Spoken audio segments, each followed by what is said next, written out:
Hi,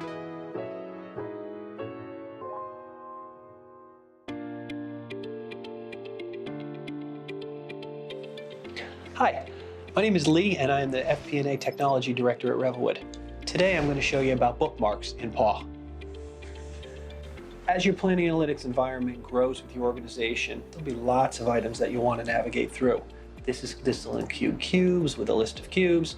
Within each cube you can look at dimensions and views. Within the various aspects you also have processes and chores and pieces like that.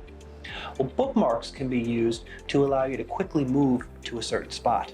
So if I know that I want to click on all my cubes, and within my cubes I want to go into my finance cube, and within my finance cube I want to go to a specific view, I can go to that view, I can right click, and I can choose the option to either add a bookmark or remove it if it already exists.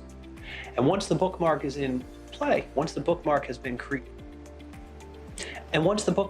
created, I can navigate to that specific section by clicking on the bookmark link.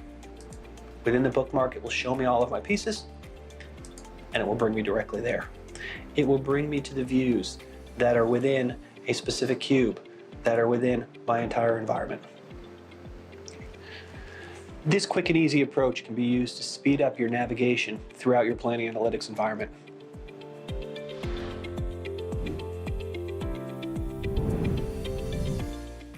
Thanks for watching. I hope you enjoyed the video and learned something new. If you want to learn more, you can subscribe to our YouTube channel for more videos like this one, or you can check out our website at revelwood.com.